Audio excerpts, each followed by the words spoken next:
I welcome you all on behalf of hitbullseye.com. I am Ankur Chaudhary. So today we'll be talking about various broad current issues which have been in discussion or debate in India and across the world. So what I'll be going through is basic overtones or trends as far as these issues are concerned, as far as nitty-gritties and the factual information is concerned. That is not the focus of this particular presentation. The idea is to give you enough raw material, so to speak, so that you can form your own opinions and speak well in a group discussion, or in fact if you're asked a question in a personal interview as well. So these are the broad issues that I'll be briefly talking about during the course of this presentation. A couple of instructions before we go ahead with the topics. Make sure you have a pen and paper ready at hand.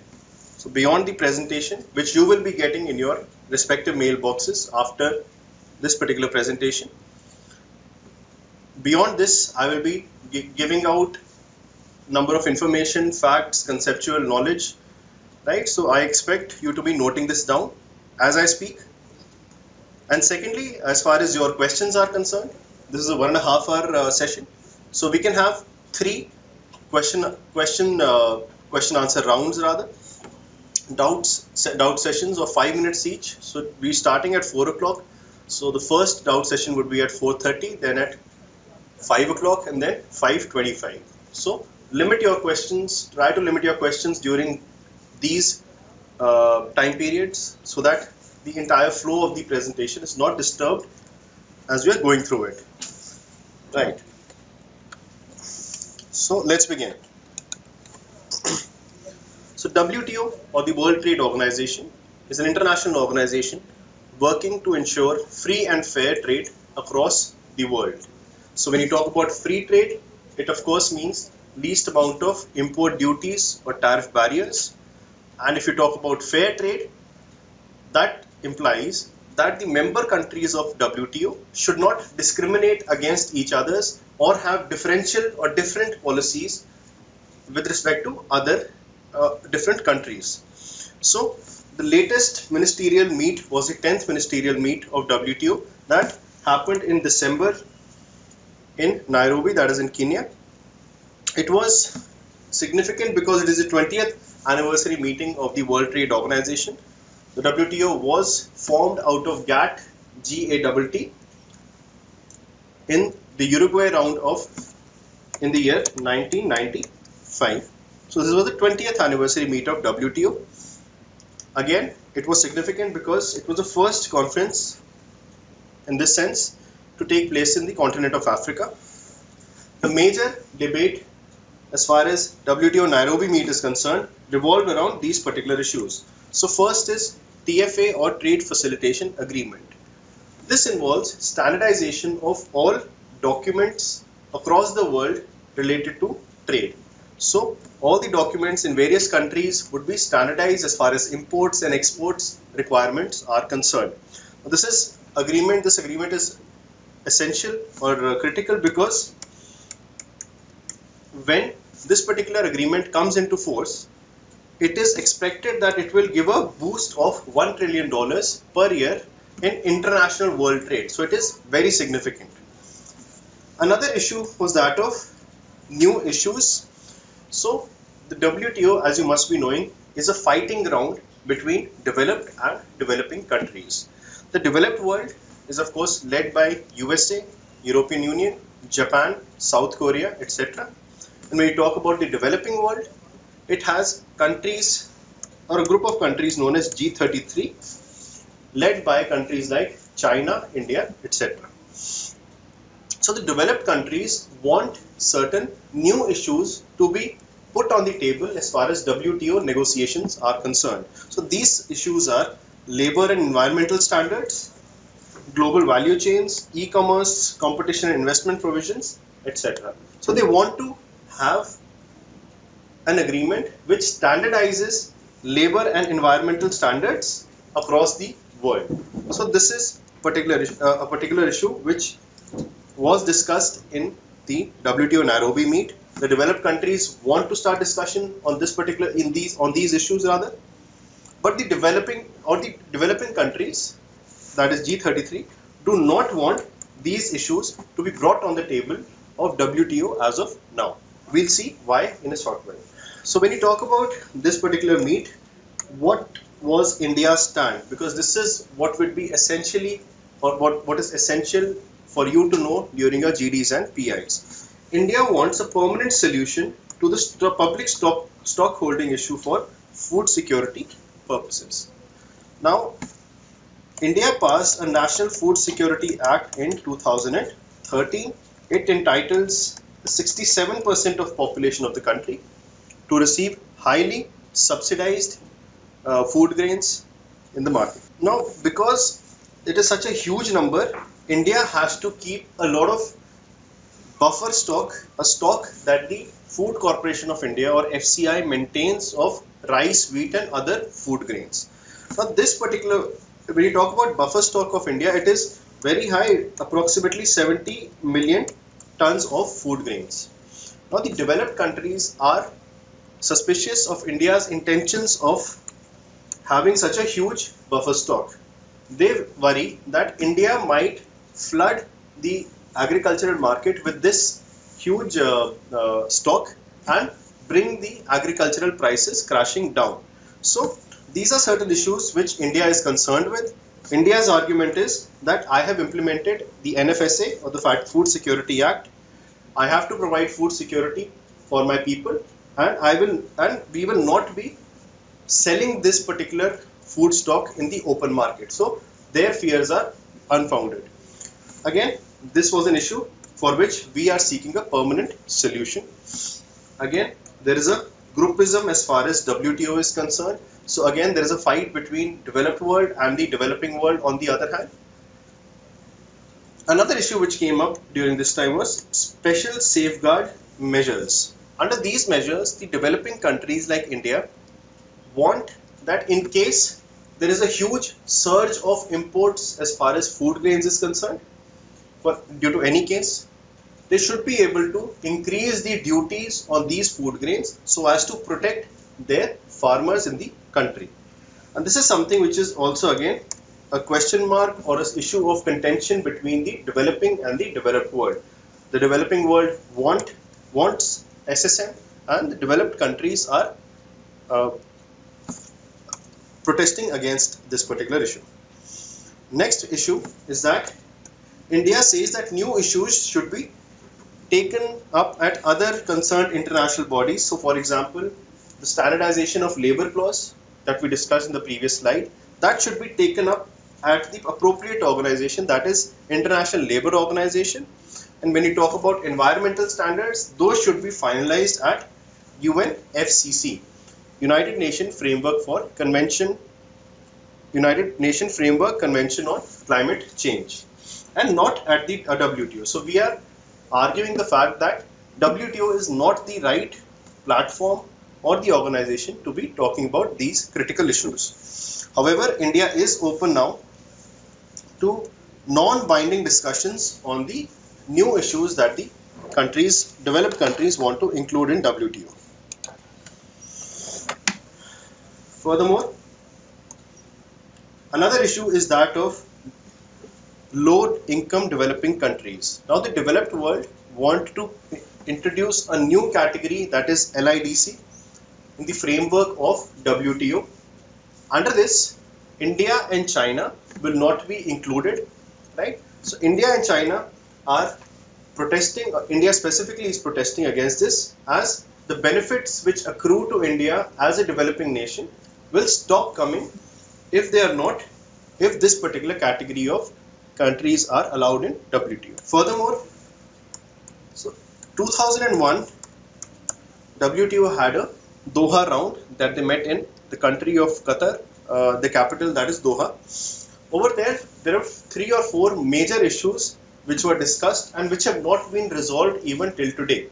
So the developed countries are now pushing on the fact that these issues must not be dealt with right now at WTO, and the new issues should be dealt with right now. So India is rejecting this proposal, has rejected this proposal by the developed countries to scrap the Doha round issues.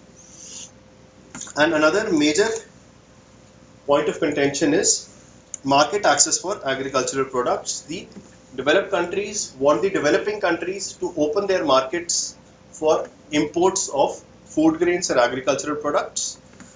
The G33 countries or the developing countries do not want this, do not want to open their markets to protect their own farmers and safeguard their food security. Now let us try and understand what are the likely impacts of the Nairobi package. So Nairobi package is the name of the document which was released after the meeting, right? So since it is unlikely that any agreement will be found on these broad issues that we spoke about earlier, hence post-Nairobi world may see intensified efforts for bilateral and plurilateral trade agreements like TPP and RCP. So there is a growing frustration with WTO and the way it functions. So countries may form groups like TPP and RCEP to overcome the hurdles faced in WTO. Again, the issue of public stock holding for food security. This is a very critical issue on which no common grounds have been found as such, and this is likely to widen the schism or the gap between the opinions of developed and the developing countries. So next issue that we broadly speak about is conflict in the Middle East, the Shia versus Sunni conflict. Now this is an ancient conflict. Shias and Sunnis are two prominent sects as far as the religion of Islam is concerned. The basic difference between the two is historical. So after the death of Prophet Muhammad, that is the founder of Islam, Shias were the people who wanted his son-in-law Ali to be the successor of Prophet Muhammad. When you talk about Sunnis, they wanted to follow the traditional leaders of Islam, that is the Khalifas, right? So basically it was an issue of succession and leadership. When you talk about the world over, Sunnis constitute about 85 to 90% of the total Muslim population, right? And Shias, of course, around 10 to 15%, but there are some minor sects as well, for example, Wahhabis, right? This particular conflict has existed since more than 1300 years and is also currently manifested in the form of ISIS. Of course, this has been covered in a separate presentation, so we won't delve into this one. And as far as the latest conflict is concerned, Iran and Saudi Arabia conflict. So some of you must be knowing that Iran witnessed a Islamic revolution by the students of Islam in the year 1979. So some of you, if you have watched, if you've seen the movie Argo, must be knowing about this, right? So over here, the Shah of Iran was overthrown and killed, and the Islamic parties took over the reins. Again, the USA was not very happy about this particular revolution, and the ties with USA as far as Iran is concerned soured after 1979. In order to counteract the rising power, that is Iran, against the USA in the region, USA started supporting Saudi Arabia, that is another big regional power in the Middle East. They got support from USA. Furthermore, USA till about 10 or 15 years back was a net importer of oil and natural gas, and again Saudi Arabia was a major supplier of these crucial commodities to the USA. So USA sided up with the Saudis, and Iran has always had strained relations with the USA. So again, this is one major point of contention between these two rival countries. Furthermore, Saudi is a majority Sunni country, and it considered itself as the leader of the Islamic Sunnis, while Iran is the leading nation representing the minority Shias, right? So over here, again, another point of rivalry emerges between these two regional powers.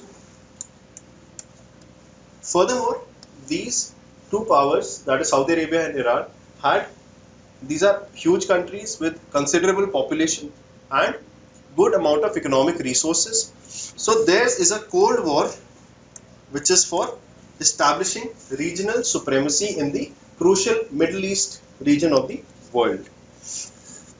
The recent conflict between the two regional powers sort of conflagrated due to the execution by Saudi Arabia of Shia leader Sheikh Nimr al-Nimr. He was executed, he has been executed for trying to instigate a revolution in Saudi Arabia in continuation with the various Arab Spring revolutions that we saw in the Middle Eastern countries a couple of years ago. So he was executed recently. Saudi Arabia, it is believed, knew that this would be angering Iran and still went ahead and executed this leader of Shia Muslims. So let us try and understand how does this particular conflict impact the entire world and its economy. First of all, of course, the crude oil market. Saudi Arabia and Iran have considerable resources. Of course, if there is instability in these regions, the crude oil market, the supply of crude oil might go down and the prices may go up. Of course, this will have a cascading effect on global economy, especially on countries like India and China, which are hugely dependent on imported oil, right? So if the oil prices go up, the global economy will also likely go into a recession or a slowdown at least.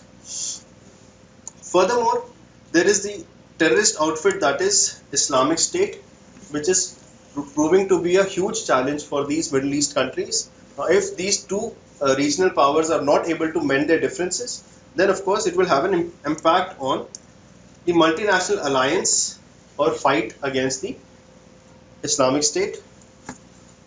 Furthermore, the Middle East region is again highly prone to instability, and the conflict between these two countries, it will likely increase instability in the Middle East, right? And of course, the Sunni Shiite schism or differences may also spread to other countries where these two sects are living together, like Pakistan, Nigeria, Indonesia, etc. So let us try and understand what are India's stakes, or what does India stand to lose in this particular conflict. As of now, India enjoys good relations with both countries. So India is importing a lot of its oil requirements from Saudi Arabia. Till there were trade sanctions put on Iran, India was importing oil from Iran as well, right? So now that US-Iran nuclear deal has been signed, or Iranian nuclear deal has been signed, Iran can now export oil, and India is likely to start importing oil from Iran again. So we have historically enjoyed good relations with both these countries. Naturally, the Gulf region has vital economic significance for the country due to the oil imports, and as well as strategic significance for the country. India is helping Iran to develop a port called Chabahar port. Now, India is doing that so that it can access, of course, the Iranian market, and through Iran, it can access the Central Asian economies, that is Kyrgyzstan, Uzbekistan, Kazakhstan, etc. Right? So it has a considerable strategic significance for the country. Of course, a strong Iran is also bordering Pakistan, right? A strong Iran will also pose challenges to Pakistan, which is in our interest. Next, and very importantly, this particular region has 7 million or 70 lakh Indians who account for about 40 billions of the $70 billion that India receives in remittances annually. So India is a country which receives the maximum remittances from expatriates annually. So a majority of this money which is coming from outside of India in the country comes from the Middle Eastern nations. So of course, if this area is disturbed, then this particular inflow of cash of income, that might be affected adversely. Of course, unemployment also will be an issue, and we've already spoken about the Chabahar port. Next is a critical topic, devaluation of Chinese yuan. Right, so China has been facing some economic problems in the past few months.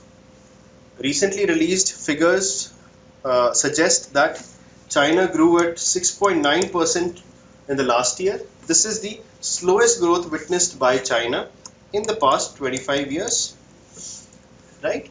And China is now a $10.3 trillion economy. So these are very recent figures. You will do well if you remember them and quote them in your GDs and PIs.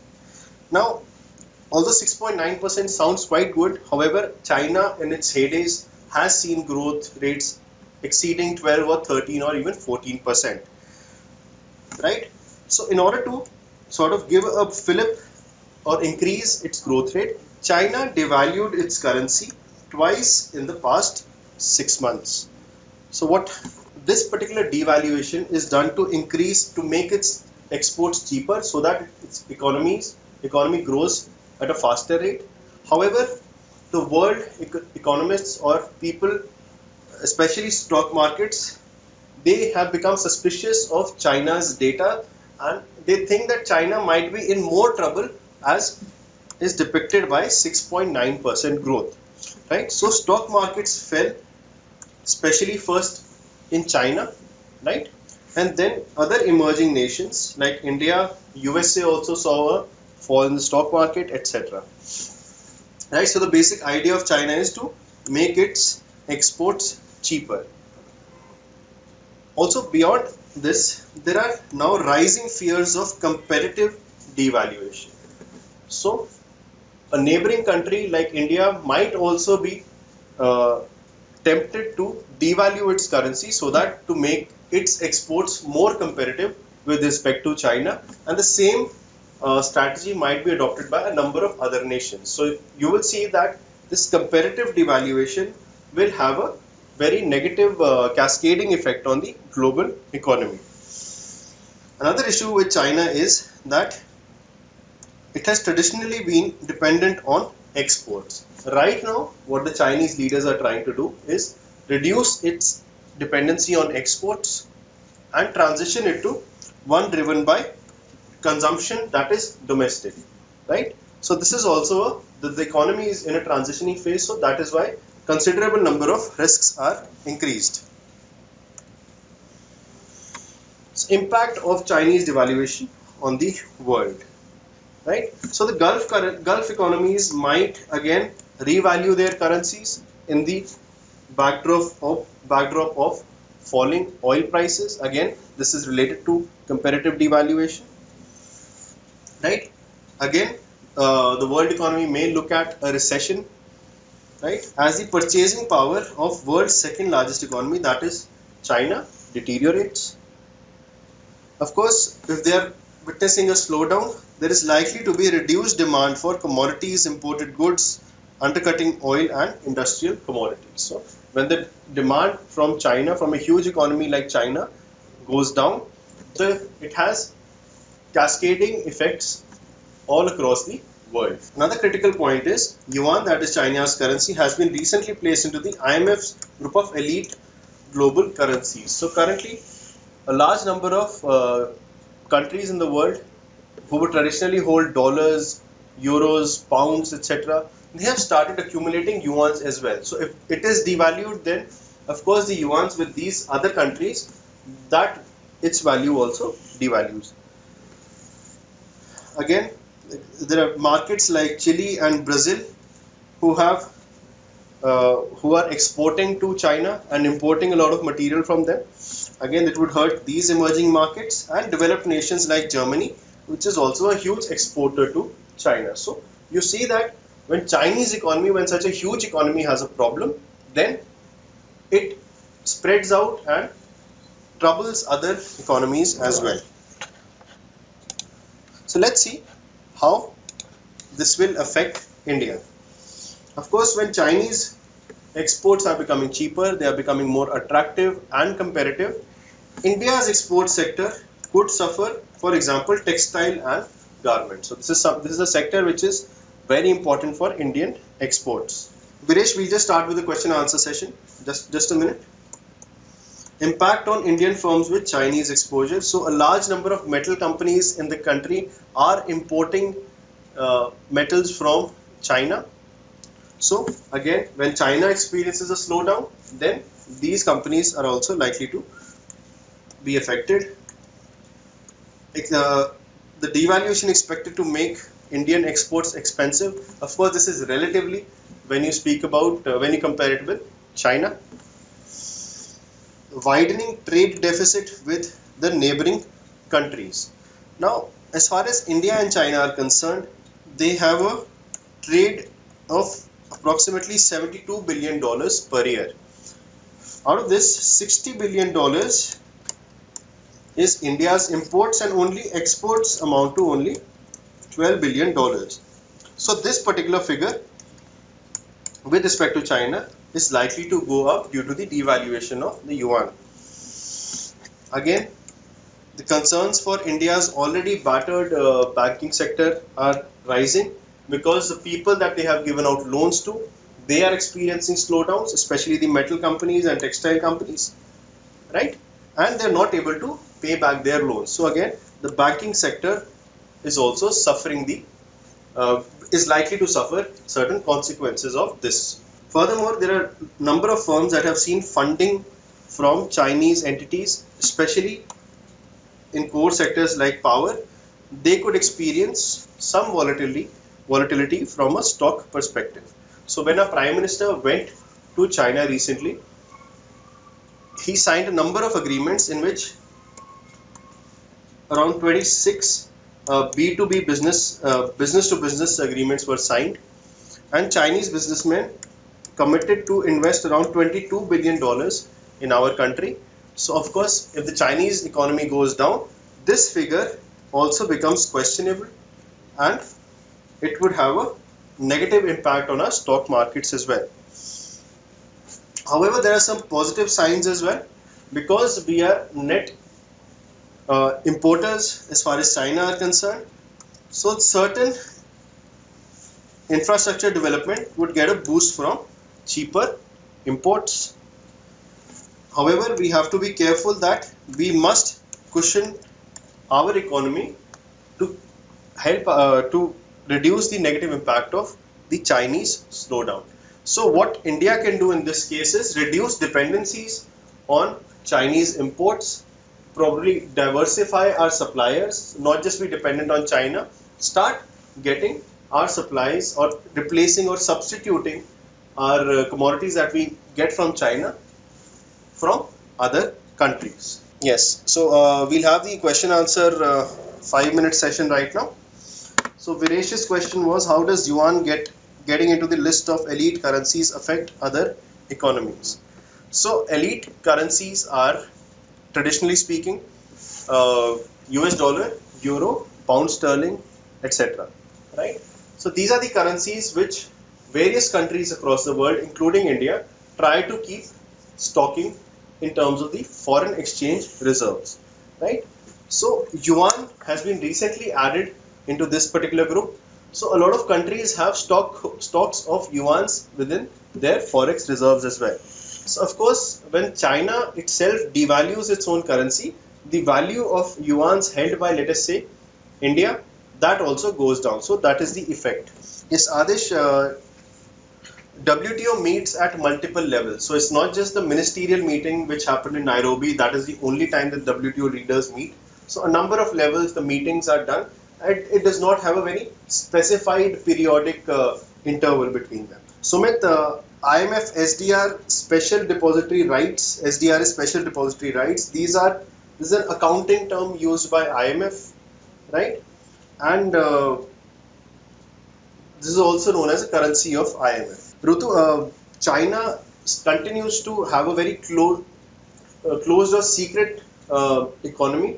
It still follows a fixed currency exchange rate system. So it can devalue its currency. Tarun, as I said earlier, the Doha round had 4 issues which were unresolved. For that, you can watch another of our presentation, India and the World Current Affairs 1. So over here, I have spoken about this in detail. I will not cover here right now. Yes, Rutu, there are different types of strategies that China does adopt to devalue its own currency. Yes, any other questions before we move forward? Yes, I guess there are no more questions. Let's move forward to new directions in Indian foreign policy. So these are the kind of the generic topics that you might expect in any GD or in fact personal interviews as well, especially if you talk about IFT admission process. So we've all heard about it, we've all joked about it probably. In just over 18 months, right, our PM has already visited 30 countries, with 3 of the countries seeing him visit twice, that is USA, France and Nepal.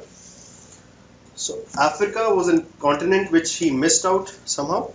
However, we did organize an India-Africa summit which was held in New Delhi last year, where all 54 leaders of all 54 African nations came to India, and Prime Minister Modi sort of had bilateral talks with a number of these leaders.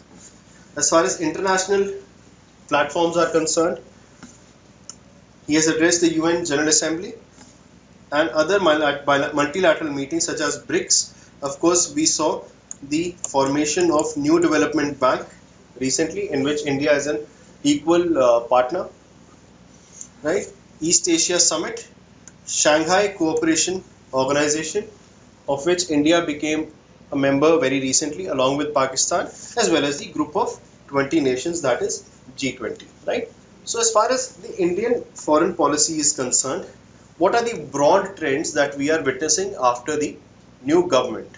So of course, after World War II ended in 1945, the world was divided into 2 military blocks, one led by USA and the second one led by USSR, right? So India adopted a policy of non-alignment, that is, it decided to keep an independent foreign policy and did not join any of the 2 blocks under USA or USSR. So this particular policy was known as non-alignment or non-aligned movement. India had some other nations also partnering it in this particular movement. Of course, these were Egypt, Indonesia, etc. Now India has decisively shifted away from non-alignment to multi-alignment, right? Multi-alignment. So what does this mean? That India tries to have strategic, economic, political, cultural, etc. these relations with a large number of nations, especially focusing on the superpowers first and the neighboring countries of India. So when you talk about Russia, India has historically enjoyed very good relations with the erstwhile USSR and now Russia. This particular relation has been expanded in other areas as well. So we are cooperating in nuclear energy, space, defense, etc. Furthermore, Russia has also committed to building additional nuclear reactors at Kundankulam, Tamil Nadu and in the state of Andhra Pradesh. Beyond that, we have a large number of technology transfer agreements with the Russians, as a result of which first we developed the missile system that is known as BrahMos, right? So this comes from Brahmaputra and Moskova, right? And now we are in the process of developing next generation fighter aircrafts, wherein Russia will be transferring its technology or technological know-how to India as well. So that is also very significant. Now when you talk about Japan, again Japan also we have enjoyed considerably good relations with, especially due to China, because Japan is also a huge rival to China along with India as well. So a friend's friend is always your enemy, right? So again we are seeing a cooperation between defense, foreign policy, further economic aspects, peaceful nuclear energy, facilitating exchange of classified military information, etc. Also, India and Japan are converging, have convergence of interest as far as India and Japan have convergence of interest as far as the South China issue against China is concerned. Now, this particular clause, that is peaceful nuclear energy, this is very significant. Now, Japan remains historically the only nation to have been attacked using nuclear weapons. Of course, Hiroshima and Nagasaki in 1945. So, Japanese have been considerably against Indians for not signing the two important treaties, that is Nuclear Non-Proliferation Treaty, NPT, Nuclear Non-Proliferation Treaty, and CTBT, that is Comprehensive Test Ban Treaty. And these are related to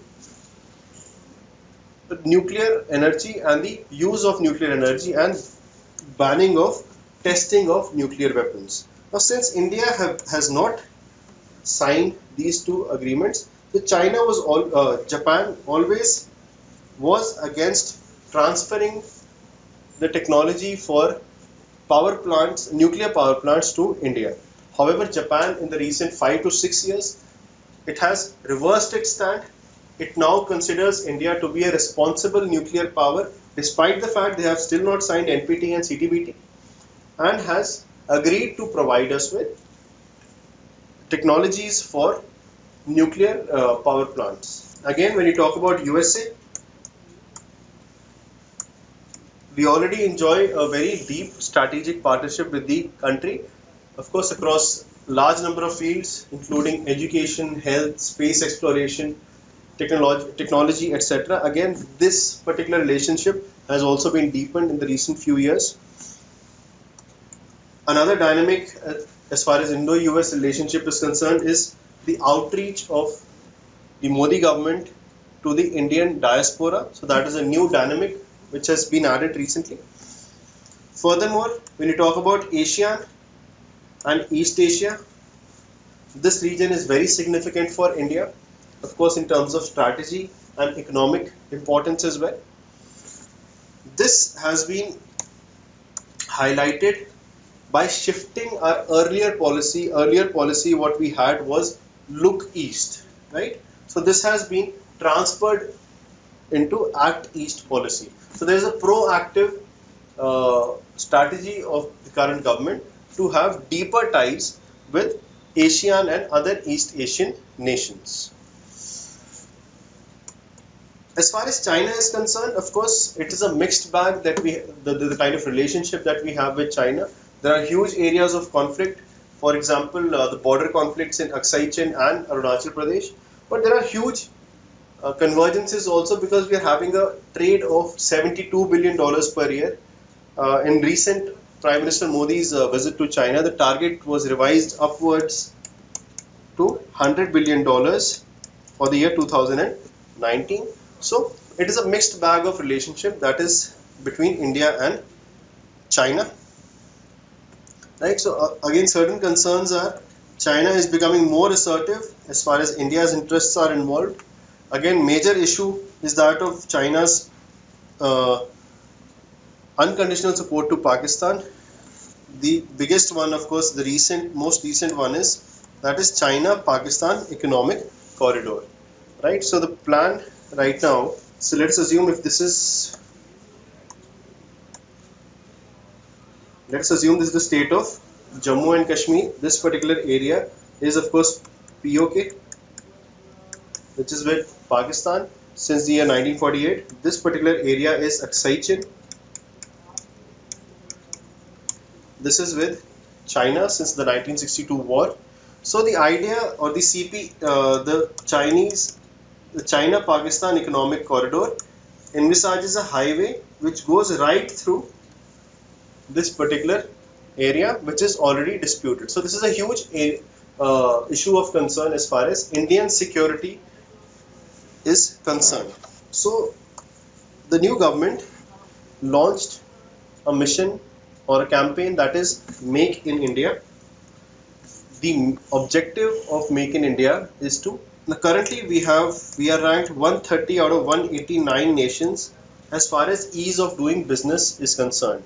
Now the objective, the quantitative objective of Make in India is to ensure a rank below 50 for the country, right? Furthermore, it promotes India as an investment destination and to establish as a global hub for manufacturing, design and innovation, right? So the basic focus is on manufacturing sector in the country. Now the major steps which have been taken are rules and procedures to start a business, to expand a business, to expand the product mix, etc. They have been simplified. The rules and regulations which are applicable on businessmen, which were applicable, they have been simplified or reduced, right? The idea is to provide robust infrastructure that is being seen through dedicated industrial corridors, and the smart city mission is also important in this case. Another campaign has been launched to ensure skilled manpower, that is Skill India. So it is an umbrella scheme which has four major schemes under it, right? So the idea is to ensure skilled manpower in the country. Furthermore, in order to ensure more and more capital coming in from foreign countries, we have increased the number of sectors in FDI, right? Number of sectors which can receive FDI, these limits have also been increased, right? So for example, defense equipment and production, it has been increased from 26 to 49%. So as far as rail infrastructure projects are concerned, the FDI limits have been increased to 100% under the automatic route.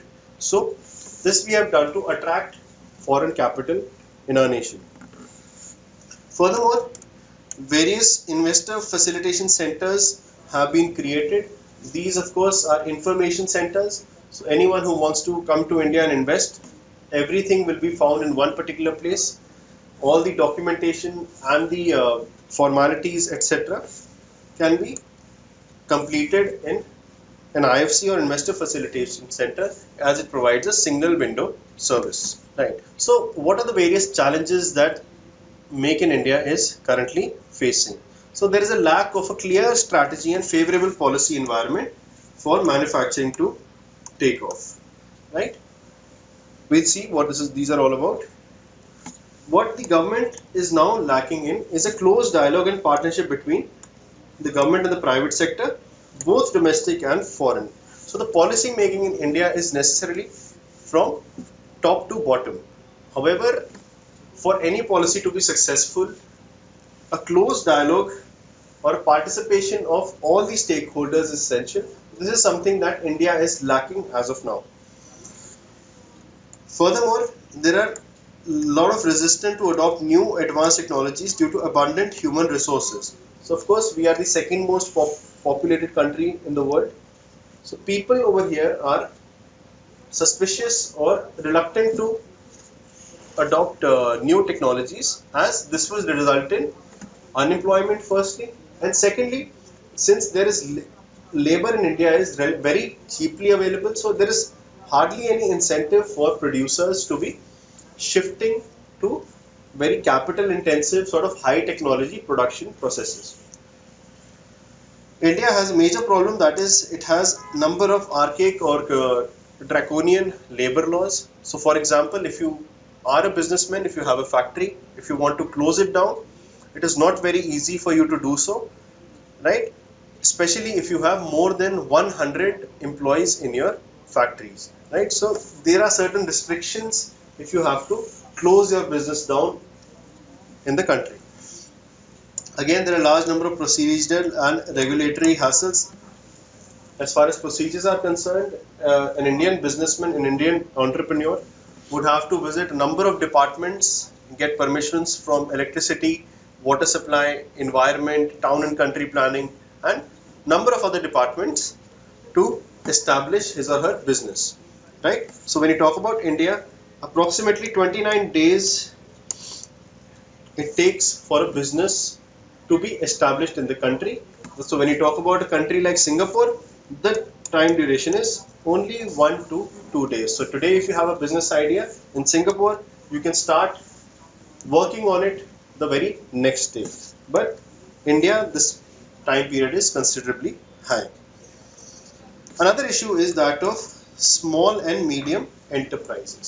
So as far as all the manufacturing sector companies are concerned, more than almost 80 to 90% of the total manufacturing units come under the category of small and medium enterprises, right? So there are various problems that SMEs face in the country related to technological advancements. Most of them are using obsolete technologies which reduce their efficiencies, right? Also, they have another issue of getting institutional finance from banks, financial institutions, etc. So this is something that Make in India should really be focusing upon in order to be successful. Furthermore, India needs to focus more on research and development, because we are, as far as high-tech imports are concerned, we are not yet self-efficient, self-reliant, self-sufficient, and we need to encourage research and development, increase the investments as far as R&D are concerned, so that we can develop high-tech technologies on our own and probably export them as well. Although India has increased FDI limits, there is a further case for increasing FDI limits in services as well as certain areas of agriculture. This is obviously a very sensitive issue and needs more and better understanding. Another major issue, major challenge to Make in India, of course, is the lack of transportation and lack of reliable transportation and power infrastructure, right? So this is something that we have to ensure. Only then can we expect a large amount of capital that is coming from foreign countries and a large amount of Indians investing in our country itself.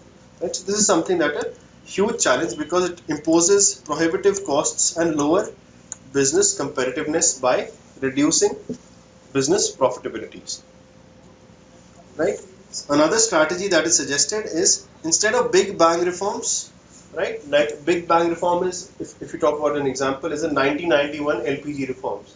So over a very short duration of time, suddenly from a closed economy, we become an open economy.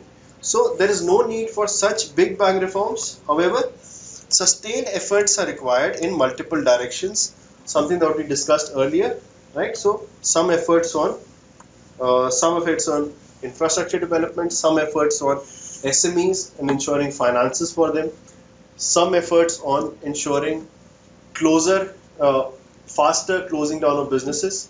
This is obviously being taken care of by the new bankruptcy law which has been passed, and of course R&D. So a multi-directional and an integrated approach is required to ensure the success of Make in India. Okay, I'll take your questions for 5 minutes before we move ahead.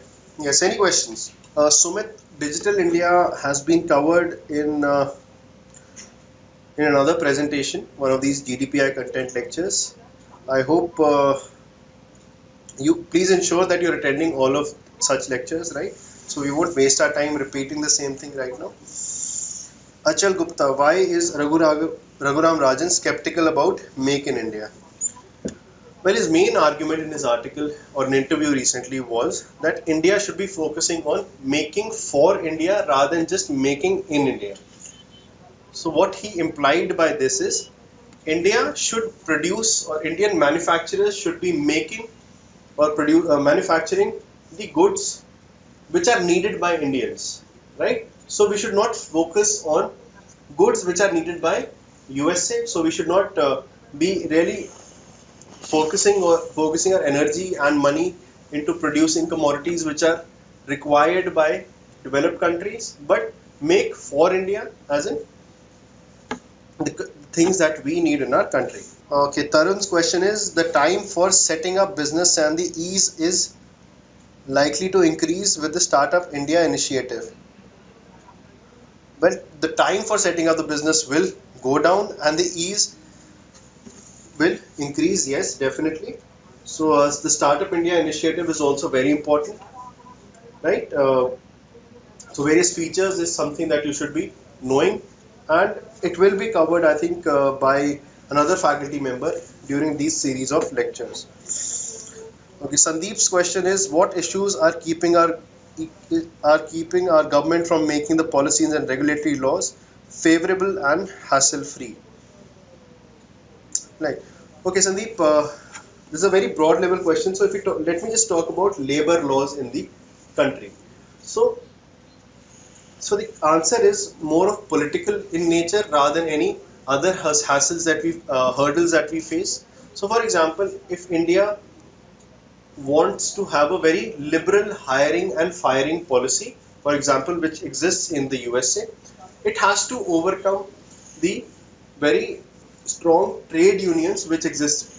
Sorry, the trade unions which exist in various parts of the countries, right? So these trade unions have been established by the political parties, right? These political parties are the ones which are in the government. Okay, so the parties necessarily have to listen to these trade unions and their demands, and that is what mainly prevents them from making a favorable labor law regime in the country. Of course, there are other issues. I've just spoken about labor laws in the country. Okay, next, Prithika, I have to apologize. I'm not really aware of this particular news. Yes, any other questions? Next is a very important issue again. So expect a This is very important as far as your group discussions are concerned. This issue enjoyed the limelight of the Indian media for a considerable number of hours, right? So juvenile justice bill, right? So amendment bill has been passed now by the Lok Sabha and the Rajya Sabha. It states that any person aged between 16 to 18 years and accused of a heinous crime offense, right? Heinous offense. Now this is a technical word. It includes the category of offenses which have a punishment of more than 7 years, right? 7 years or more of punishment given under the Indian Penal Code, IPC, right? So any crime which has a punishment of more than 7 years under the IPC, that is termed as a heinous offense. So such a person who is aged between 16 to 18 years and has committed such a crime, it may be tried under the IPC. IPC, as you know, is applicable only to adults and not to juveniles, that is aged below 18 years, and not the Juvenile Justice Act. If after a preliminary inquiry conducted by the Juvenile Justice Board, right? So this would include some NGO member, child experts, child behavior experts rather, and judicial officers. They would determine that if the crime was known with full knowledge and understanding of the consequences. So if such a crime is committed, the case will go to the Juvenile Justice Board. They will determine if the person was fully aware of the crime that he was committing and would understand the consequences of the crime. So they would take a psychological analysis of such an accused.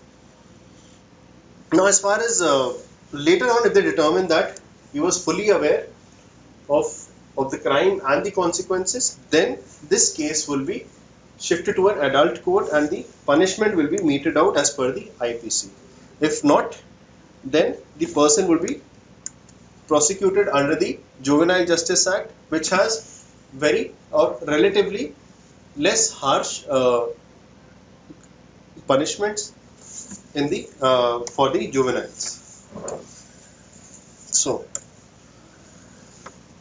again, this issue has been debated considerably. So these are certain points that you would do well to remember, right? So NCRB's National Criminal Records Bureau. So this is the official criminal records all across the country. This is the source that we get it from.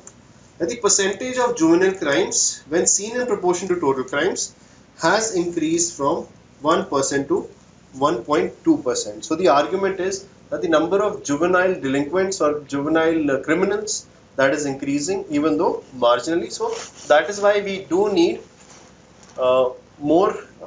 we do need harsher laws like this. Again, the next bit of statistic is interesting. During the same period, 16 to 18-year-olds accused of crimes as a percentage of all juveniles accused of crimes increased from 54 to 66%. So this particular age group, which is of our concern as far as this issue is there, they are committing more crimes now. Further, another argument for having such a bill is that many other countries have similar provisions. That is, a board will determine whether a child's case should be transferred to a adult court or not. Right? So these countries are UK, France, Germany, etc. Right? So for example, UK, this particular age bracket is 15 to 18 years, USA it is 16 to 18 years, and so on and so forth, right? So since they have these such provisions, so it is high time that India should also have certain provisions like this. So furthermore, the children these days have access to technology, internet, pornography is a major issue, and crimes committed now are different from in the past. So due to this exposure to newer technologies, violent movies, violent video games, or pornographic content also, so of course this age bracket is more prone to committing crimes than the previous generations. Then of course the argument goes that if the punishment is harsh for a particular crime, then people will be deterred from committing these crimes due to the fear of the punishment. So these were certain broad arguments which have been given by the media, the civil society, and the government for passing this particular bill. Right?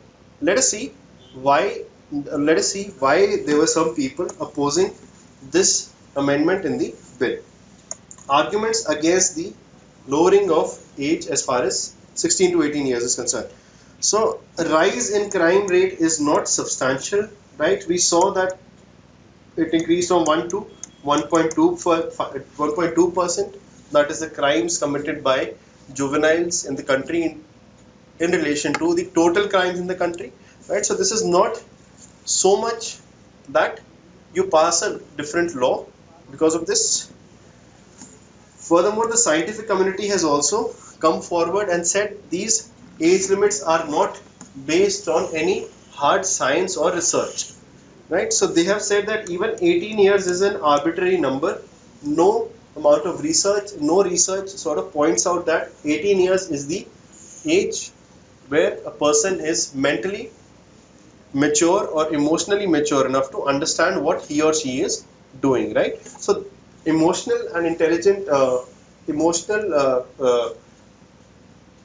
maturity comes in different people at different ages. So even this 18 years is for them an arbitrary number. So if 18 is arbitrary, then 16 is also arbitrary for them. So there is an international convention by the United Nations, that is UN Convention on the Rights of the Child, UNCRC. So it has a large number of signatories. India has also signed this convention, right? So it requires all signatory countries to treat every child under the age of 18 years as equal.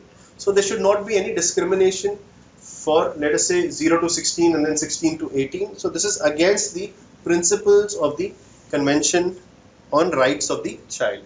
It is a different matter altogether that countries like UK, France, etc., they are also violating this particular international agreement, right? So this is also an argument against the passing of a juvenile justice bill. Okay, let's limit the questions to the last 5 minutes, guys, please. Deterrence. So the issue of deterrence is again questionable because we have seen in USA, there are certain states in the USA which have abolished capital punishment, and there are certain states which still have capital punishment. Now, there was a study conducted over 12 years, and it is seen that the number of murders or the crimes for which capital punishment is the punishment, they are almost the same in both category of states, whether they have capital punishment or not. So, frankly speaking, these crimes have been established to be crimes of passion, right? People commit such crimes like rapes and murders in an emotional fit, right, without really considering the or evaluating the consequences. So increasing the punishment does not really serve the purpose here. Okay, so the focus should be on reformative justice and not retributive. The idea behind this is that criminals are not born, but criminals are created by the society and the environment that the society provides them. Now, if it is the society's fault, then it is the society's responsibility to be investing time and energy into reforming these criminals, right? So, the criminal system or the justice system should be focusing more on reform rather than increasing the punishment or retributive justice. Retribution is related to revenge, right? So this is not the point of any suitable justice system. Next is a very important and critical issue. Yes, I'll answer all these questions later on, Shrey. You can write down these questions on the chat box. I'll answer them in the last 5 minutes. So, Uniform Civil Code. What is the agenda? So, UCC or Uniform Civil Code. This has been a bone of contention, has been spoken about ever since our independence. Right? It is nothing but a common law which exists for various personal and social aspects of life. Right? Currently, what we have are different personal laws for different religious denominations. So Hindus would have a different Hindu Marriage Act, right? Muslims would have a different one, inheritance and maintenance laws, Parsis, Sikhs, etc. So Uniform Civil Code, what it says is that every religious denomination should have a common law which dictates these social processes. Right? So this came into news again, has recently sought the review of government or the views of the government on implementing the Uniform Civil Code. Right? Now the government in its traditional style has replied that though it is necessary for national integration, that though UCC is necessary for national integration, but any decision to execute it can be taken only after wider consultation. So basically what they have done is extended the time for implementation of such a code.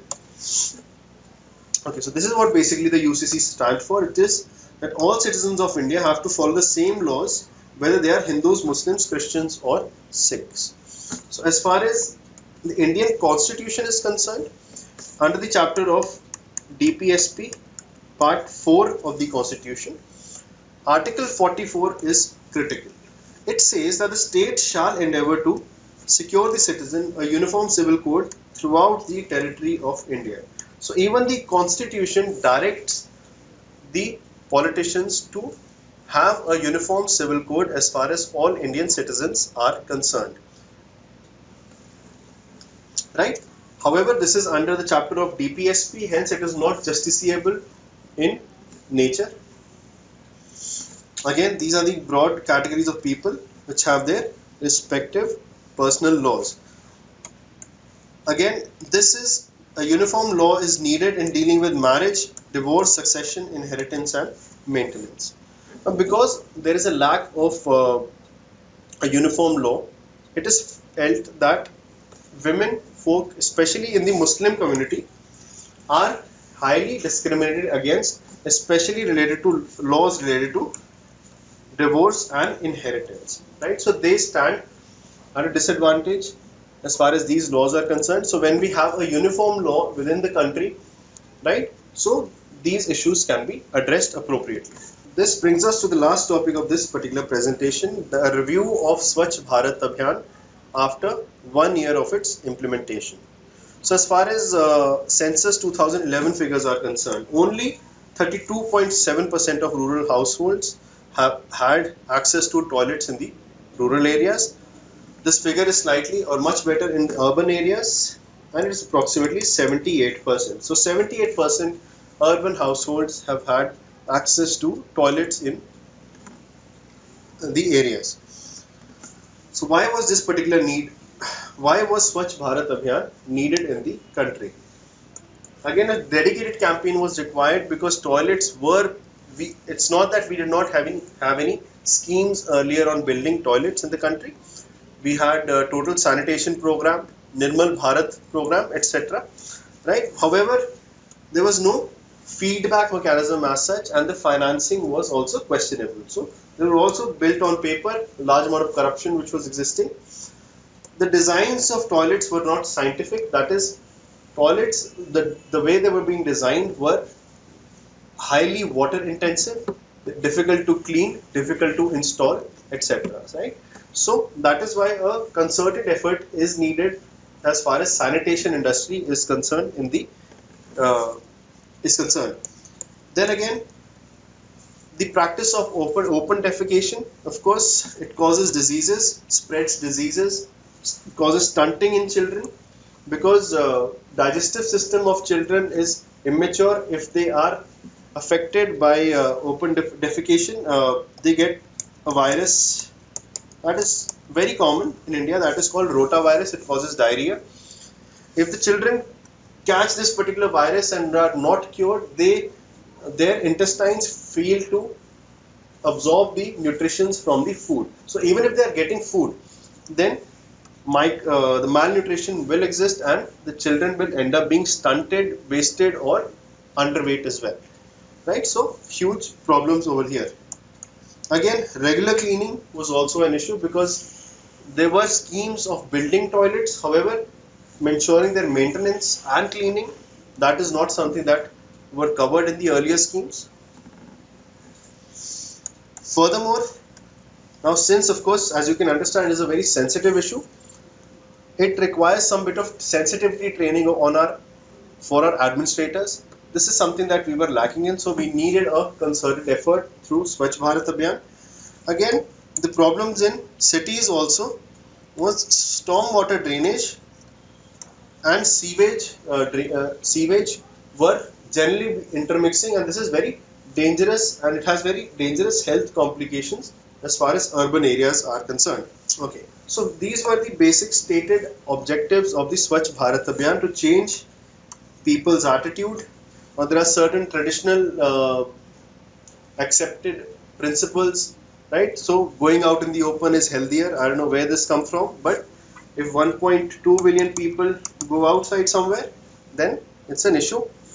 Of course, they wanted greater participation from the private sector, right? The aim was 25 lakh individual toilets and 1 lakh community toilets or common toilets within a particular community. Another important aspect of SBA was 100% collection of garbage in 1000 cities in the next 1 year. And this is very important, waste to energy projects, that is, which would convert human waste into biogas, biofuels, manures through composting, etc. Right? So this is something which was also being increased, which had to be increased in the Swachh Bharat Abhiyan. However, when you talk about the performance, only 20 to 25% targets have been achieved in the last year. So large number of gaps as far as SBA are concerned. So these were the major challenges or the problems faced while implementing the Swachh Bharat Abhiyan. Right? So as far as urban areas are concerned, only statutory towns were targeted, that is only 4,041, and the other cities were neglected. Another problem that we saw was that this program is also turning out to be quite exclusive in nature and excludes SC, ST and Muslim community, right? So it has regional variations also and across social religious groups. So it has not been able to target all the sections of the society in an equal manner, right? Again, the major target group of the Swachh Bharat Abhiyan was the below poverty line people, and only 43% of sanitation is going to BPL. That is, large number of marginal groups like SCs, STs, BPL are being neglected as far as this campaign is concerned. Again, training of administrators and officials in increasing awareness of construction of toilets. Again, this is something that was a huge challenge, and also capacity as far as financial capacity of municipal corporations, municipalities and gram panchayats are concerned. So they did not have they do not have adequate funding to sort of finance these projects. Okay, so these are certain solutions which can be suggested. Of course, first is the change in attitudes, right? Better increase in increase in citizen partnership, right? So wherein citizens themselves become a critical part of the Swachh Bharat Abhiyan, right? So it need composting should be made compulsory and profit making at the society level. So villages, cities or communities, smaller communities should be allowed to aggregate their human waste and convert it into compost, manures, biofuels, etc., and allowed to sell them in the open market. That will incentivize them to have a proper sanitation and sewage system. Furthermore, as far as institutional changes are concerned, designing and modeling of efficient toilet designs are needed, which consume less water and are easy to clean, and the waste is easy to collect as well. Furthermore, we've spoken about this earlier, sensitivity training of officials so that they are in a better position to generate awareness of having a toilet in your house or using a toilet in the first place, right? Efficient and effective garbage management, right? Furthermore, skill building should tie up with garbage management, composting, etc. And SBA should adopt an integrated approach. So again, knowledge should be imparted to people on how to convert human waste into energy, right? And skill building in this sense is important. There is a case for increasing private investments. As of now, the CSR activities are not sufficient, has not been successful in generating enough funds for this, and more private investment is desired. Furthermore, there needs to be a decentralization of various schemes of the funding, and should strengthen the municipality and panchayats, and financing should be made a top priority so that they do not fall short of funds for constructing these toilets. And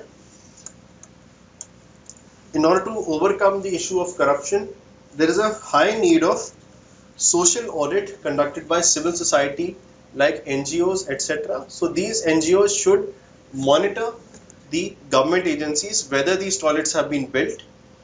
Secondly, the way or the quality of the toilets that have been built.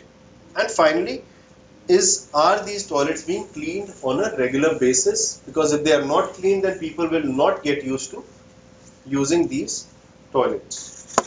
Right. So that brings us to an end on this particular presentation. So what are any questions? Let me just go through the earlier questions. Adish, I'm not sure what you're trying to ask here. Shrey, you'll have to repeat. Okay, Shrey, if both ages are arbitrary, then what is the point? Well, Shrey, again, this is a very valid argument, but we do have to have laws. We do understand that there is emotional or difference in maturity level between young people and elder people. So as far as law is concerned, you have to draw a line. You cannot leave it arbitrary, right? However, but this particular decision of having fixed the age as 18 years, this is internationally known, even though arbitrary, but for punishing someone, you do need to have a number. Yes, any other questions?